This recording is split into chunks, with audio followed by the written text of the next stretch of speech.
I've worked in corrections for 15 years. You learn to stop reacting.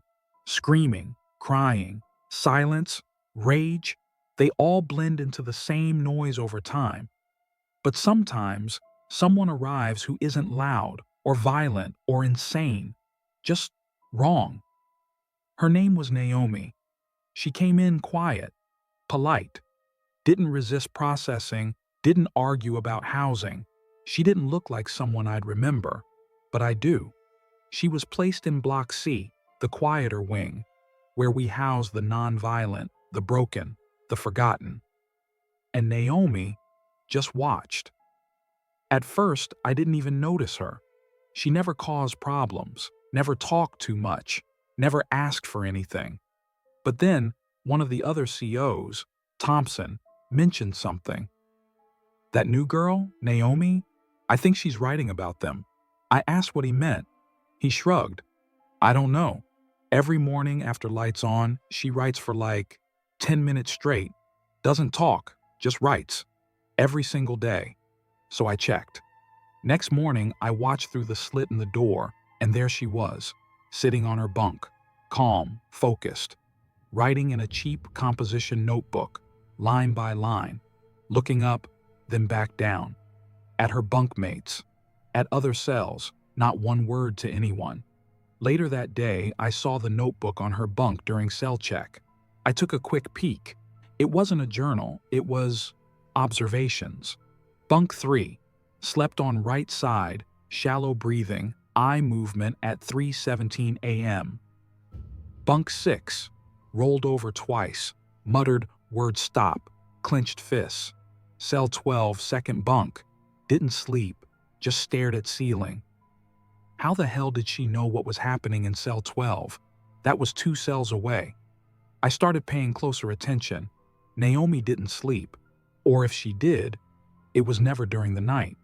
From 10 p.m. to 6 a.m., she just sat there, watching, listening. And when the lights came on, she wrote. With this eerie focus, like she was keeping score. I confronted her once. What are you writing? She looked up, calm. Nothing private, just what I see. Why? She smiled. Not creepy, not fake, just tired. Because dreams are the only time people tell the truth. After that, I couldn't ignore it. One of the inmates had a breakdown, claimed she felt Naomi watching her while she slept, even when she turned away. Said she started waking up at the exact same time every night. 3:17 a.m., same as Naomi's notes. Coincidence? I wanted to believe that, until I found a second notebook, hidden in a mattress slit. And this one wasn't about just inmates. It had notes like, Officer Daniels, slow exhale during hallway checks. CO Walker, shifts weight between feet, left knee pain. Night guard, me, exhales deeper when passing her door. She was writing about me. That night, I didn't sleep. Next night either. She noticed. She looked at me during rounds. Just once, nodded, slight smile, as if saying, see, you feel it too now. The next week I started dreaming about her. Not sexually, not violently, just her sitting, watching, taking notes, and I couldn't move. I reported her notebooks. Admin reviewed them. They dismissed it. She's not harming anyone. If she wants to write, let her write. 1 week later, her cellmate asked to be moved. Said she woke up to Naomi sitting closer than usual, just watching her breathe.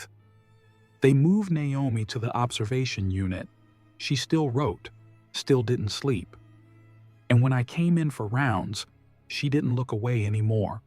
Her final notebook, the one they logged before transfer, had just one entry.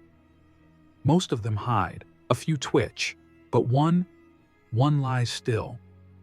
That's who I'm looking for. It didn't say who. It didn't have a name, just a page number, 78. I was born in 1978. I left corrections 6 months later. Sometimes I think about going back. Sometimes I dream about her, just sitting in the corner of the room, still writing and waiting to see if I finally stay still long enough.